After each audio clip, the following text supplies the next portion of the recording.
بسم اللہ الرحمن الرحیم۔ حدیث مبارک ابو قتادہ رضی اللہ عنہ سے روایت ہے، وہ کہتے ہیں رسول اللہ صلی اللہ علیہ وسلم نے فرمایا، جب تم میں سے کوئی پانی پیے تو برتن میں سانس نہ لے، اور جب بیت الخلاء میں جائے تو اپنی شرمگاہ کو دہنے ہاتھ سے نہ چھوئے اور نہ دہنے ہاتھ سے استنجا کرے۔ صحیح بخاری حدیث نمبر 153۔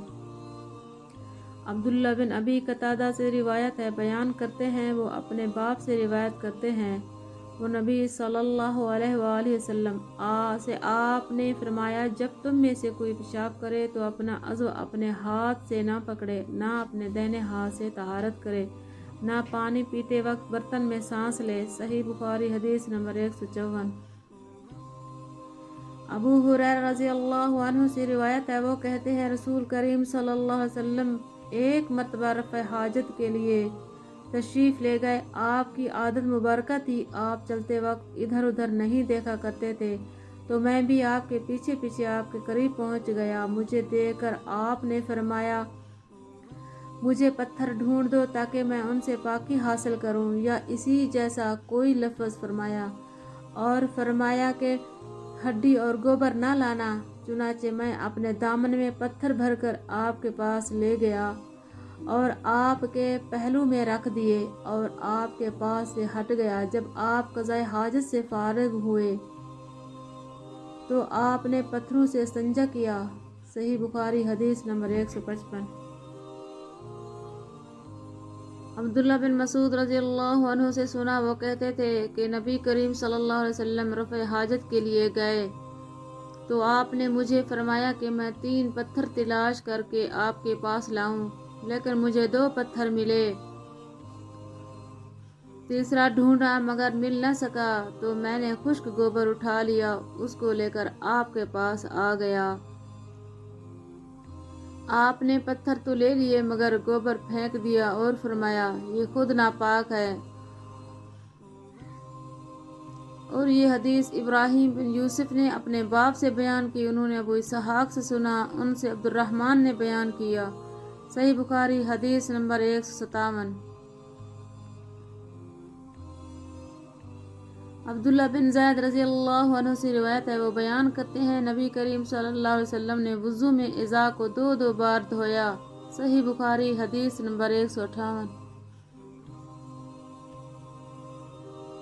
ہم سے عبدالعزیز بن عبداللہ الاویسی نے بیان کیا، انہوں نے کہا مجھ سے ابراہیم بن سعد نے بیان کیا، وہ ابن شہاب سے نقل کرتے ہیں، انہیں عطا بن یزید نے خبر دی،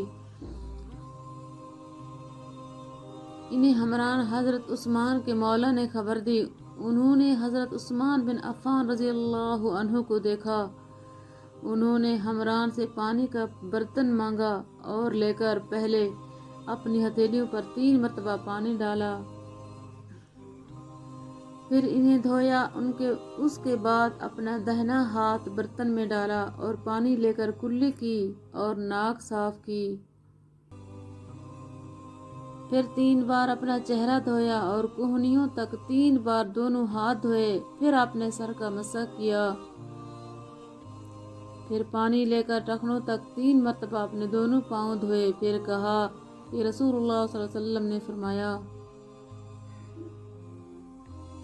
کہ جو شخص میری طرح ایسا وضو کرے، پھر 2 رکعت پڑھے جس میں آپ اپنے نفس سے کوئی بات نہ کرے، تو اس کے گزشتہ گناہ معاف کر دیے جاتے ہیں۔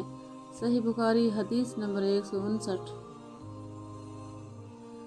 جب حضرت عثمان رضی اللہ عنہ نے وضو کیا تو فرمایا، میں تم کو ایک حدیث سناتا ہوں، اگر قرآن پاک کی ایک آیت نازل نہ ہوتی تو میں یہ حدیث تم کو نہ سناتا۔ میں نے رسول اللہ صلی اللہ علیہ وآلہ وسلم سے سنا ہے کہ آپ فرماتے تھے کہ جب بھی کوئی شخص اچھی طرح وضو کرتا ہے اور خلوص کے ساتھ نماز پڑھتا ہے تو اس کے ایک نماز سے دوسری نماز کے پڑھنے تک کے گناہ معاف کر دیے جاتے ہیں۔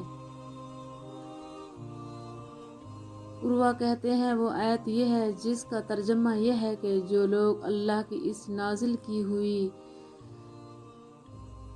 ہدایت کو چھپاتے ہیں جو اس نے لوگوں کے لیے اپنی کتاب میں بیان کی ہے، ان پر اللہ کی لعنت ہے اور دوسرے لعنت کرنے والوں کی لعنت ہے۔ صحیح بخاری حدیث نمبر 160۔